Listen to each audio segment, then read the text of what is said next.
Hello friends, welcome to Charlie's Kitchen. എല്ലാവരും സുഖമായിരിക്കുമെന്ന് വിചാരിക്കുന്നു. ഇന്നൊരു കിഡിലൻ സ്പൈസി സ്നാക്ക് ആയിട്ടാണ് കേട്ടോ ഞാൻ വന്നിരിക്കുന്നത്. ഇത് കണ്ടപ്പോൾ തന്നെ നിങ്ങൾക്ക് മനസ്സിലായിട്ടുണ്ടാവും. മുളക് ബജിയാണ് ഞാൻ ഉണ്ടാക്കുന്നത്. ഇത് ഞങ്ങളൊരു ഫാമിലി ഫ്രണ്ടിന് ഒരു ഫാം ഉണ്ടായിരുന്നു. അപ്പോൾ അവിടെ നിന്ന് ഫ്രഷ് ആയിട്ട് ഞങ്ങൾ പറിച്ചതാണ് ഇത്. അപ്പോൾ വീഡിയോ ഇഷ്ടമായി തീർച്ചയായും ഷാലീസ് കിച്ചൻ സബ്സ്ക്രൈബ് ചെയ്യണം കേട്ടോ. എൻ്റെ അടുത്തുള്ള ബെല്ലൈക്കനും പ്രസ് ചെയ്യണം. അപ്പം നമുക്ക് നേരെ റെസിപ്പിയിലേക്ക് കിടക്കാം കേട്ടോ. അപ്പോൾ ഇതിനാവശ്യമായ ഇൻഗ്രീഡിയൻസ് എന്തൊക്കെയാണെന്ന് നോക്കാം. ഒബിയസ്ലി മുളക് വേണം. ആദ്യം നമുക്ക് ഇതെടുത്തിട്ട് ഇതൊന്ന് നടുവിലൊന്ന് കീറി കൊടുക്കുക. ഒരു കട്ട് ചെയ്തിട്ട് ഇത് രണ്ടാക്കിയിട്ട് കട്ട് ചെയ്തെടുക്കാം കേട്ടോ.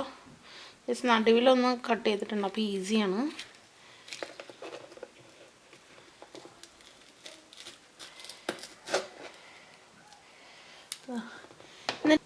ഇതിൻ്റെ സീഡ് ഇങ്ങനെ ജസ്റ്റ് കളഞ്ഞെടുക്കാം. ഓക്കെ, ഇതുപോലെയാണ് നമുക്ക് വേണ്ടത് കേട്ടോ. നോക്കൂ, ഞാൻ നടുവിൽ കീറിയിട്ടുണ്ട്. ബാക്കി എല്ലാ മുളകും ഇതുപോലെ നമുക്ക് കട്ട് ചെയ്തെടുക്കാം. ഓക്കെ, ഞാനിപ്പോൾ ഒരു 10 ബനാന പെപ്പേഴ്സ് എടുത്തിട്ടുണ്ട്. ആൻഡ് അതിൻ്റെ സീഡൊക്കെ ഒരുവിധം ഞാൻ കളഞ്ഞെടുത്തിട്ടുണ്ട്. ഇനി നമുക്ക് ഇതിൻ്റെ ബാറ്റർ റെഡിയാക്കാൻ നോക്കാം. ഓക്കെ, ഇതിന് ആവശ്യമായ ഇൻഗ്രീഡിയൻസ് എന്തൊക്കെയാണെന്ന് നോക്കാം. ഞാൻ 1 കപ്പ് കടലപ്പൊടി എടുത്തിട്ടുണ്ട്. പിന്നെ 2 ടേബിൾ സ്പൂൺ അരിപ്പൊടി, പിന്നെ 1 ടീസ്പൂൺ മുളക് പൊടി, പിന്നെ 1/2 ടീസ്പൂൺ മഞ്ഞൾപ്പൊടി, പിന്നെ ആവശ്യത്തിന് ഉപ്പ്, പിന്നെ 1/2 teaspoon baking powder or baking soda. Ball എടുത്തിട്ടുണ്ട്. ഇതിലേക്ക് നമ്മൾ കടലപ്പൊടി ഇട്ട് കൊടുക്കുക. അത് കഴിഞ്ഞിട്ട് അരിപ്പൊടി ഇടുന്നത് എന്തിനാണെന്ന് വെച്ചാൽ കുറച്ചൊരു ക്രിസ്പിനെസ് കിട്ടാൻ വേണ്ടിയിട്ടാണ് കേട്ടോ. പിന്നെ നമ്മുടെ പൊടീസ് എല്ലാം ഇതിൽ മിക്സ് ചെയ്ത് കൊടുക്കാം കേട്ടോ. എന്നിട്ട് ഇത് നന്നായി ഒന്ന് മിക്സ് ചെയ്തിട്ട് ഇതിലേക്ക് കുറച്ച് വെള്ളം ഒഴിച്ചു കൊടുക്കാം. ഓക്കെ, ഇതിലേക്ക് വെള്ളം ഒഴിച്ചു കൊടുത്തിട്ട് മിക്സ് ചെയ്ത് കൊടുക്കുക. അപ്പോൾ ഇത് വെള്ളം ഒഴിച്ച് മിക്സ് ചെയ്തിട്ടുണ്ട്. ഇപ്പോൾ ഇതൊരു ക്ലീൻ സ്പൂണല്ലേ, അത് എടുത്തിട്ട് നമ്മൾ ഡിപ്പ് ചെയ്യുമ്പോൾ ഇതുപോലെ ഇങ്ങനെ കോട്ടാവണം. അതായിരിക്കണം നമ്മളെ കൺസിസ്റ്റൻസി. എന്നാലേ നമുക്ക് മുളക് ബജി ഡിപ്പ് ചെയ്യുമ്പോൾ മുളക് ബജിയിൽ അത് കോട്ടിങ് കിട്ടത്തുള്ളൂ. ഓക്കെ, സോ ഇതാണ് ഇതിൻ്റെ കറക്റ്റ് കൺസിസ്റ്റൻസി.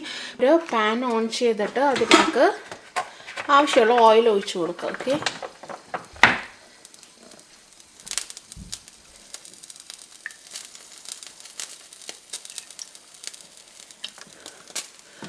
ഓയിൽ ഇത് നന്നായി ചൂടാവട്ടെ. എന്നിട്ട് നമുക്ക് ഫ്രൈ ചെയ്തെടുക്കാം. ഓക്കെ, ഓയിൽ ഇപ്പോൾ നന്നായി ചൂടായിട്ടുണ്ട്. ഓയിൽ ചൂടാവണം കേട്ടോ, എന്നാലും നമുക്ക് ഇത് നന്നായി ഫ്രൈ ചെയ്ത് എടുക്കാൻ പറ്റുള്ളൂ. ഓക്കെ,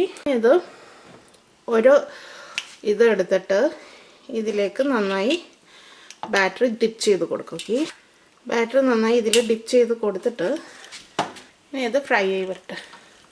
കൂടി ഇതിൽ ഡിപ്പ് ചെയ്തിട്ടുണ്ട്. അപ്പോൾ ബാറ്റർ എപ്പോഴും കുറച്ച് ഇതുപോലെ തിക്കായിരിക്കണം കേട്ടോ. തിന്നായിട്ടുണ്ടെങ്കിൽ നമുക്ക് ആ കോട്ടിങ് ശരിക്കും കിട്ടത്തില്ല. അപ്പോൾ ഒരു ഭാഗം ഗോൾഡൻ ബ്രൗൺ ആയിട്ടുണ്ടെങ്കിൽ നമുക്ക് തിരിച്ചിട്ടിട്ട് മറ്റേ ഭാഗം മൊരിച്ചെടുക്കാം. ഓക്കെ, ഒരു ഭാഗം ഇത് ഫ്രൈ ആയി വന്നിട്ടുണ്ട്. അപ്പോൾ നമുക്ക് മറ്റേ ഭാഗം ഒന്ന് തിരിച്ചിട്ട് കൊടുക്കാം. ഓക്കെ, ഒരു ഭാഗം മറ്റേ ഭാഗം തിരിച്ചിട്ടിട്ടുണ്ട്. ഇതുപോലെ നമുക്ക് കോട്ടിങ് ശരിക്കും കിട്ടണം. എന്നാലും നമുക്കായ ബജ്ജിയുടെ നല്ലൊരു ടേസ്റ്റ് കിട്ടുള്ളൂ. ഒരു ക്രഞ്ചിനെസ്സും ഉള്ളിൽ കുറച്ച് സോഫ്റ്റ് ആയിട്ടുള്ള മുളകും. ഇത് എനിക്ക് ഇഷ്ടമുള്ളൊരു സ്നാക്കാണ്, സ്പൈസി സ്നാക്കാണ്. ആൻഡ് 5 മിനിറ്റ്സിൽ നമുക്കിത് റെഡിയാക്കാം കേട്ടോ. വെരി ഈസിയല്ലേ ഇത് ഉണ്ടാക്കാനായിട്ട്. അപ്പോൾ ഇത് ഫ്രൈ ആയി വന്നിട്ടുണ്ട്. അപ്പോൾ ഞാൻ ഇത് എടുക്കണം കേട്ടോ. ഇതാ നമ്മുടെ മുളക് ബജ്ജി ഇവിടെ റെഡി ആയിട്ടുണ്ട്. അപ്പോൾ ഇതുപോലെ ബാക്കിയുള്ളതും നമുക്ക് ഇതുപോലെ ഫ്രൈ ചെയ്തെടുക്കാം കേട്ടോ. കിഡിലൻ മിർച്ചി ബജ്ജി ഓർ മുളക് ബജ്ജി ഞാനിപ്പോൾ ഒരു സെർവിങ് പ്ലേറ്റിലേക്ക് മാറ്റിയിട്ടുണ്ട്. നല്ല ഈസിയായിട്ട് ഉണ്ടാക്കാനായിട്ട് നിങ്ങളെല്ലാവരും ഇത് ട്രൈ ചെയ്യണം കേട്ടോ. അപ്പോൾ അടുത്ത വീഡിയോ ഞാൻ വരുന്നത് വരെ thank you for watching Shalee's kitchen. By.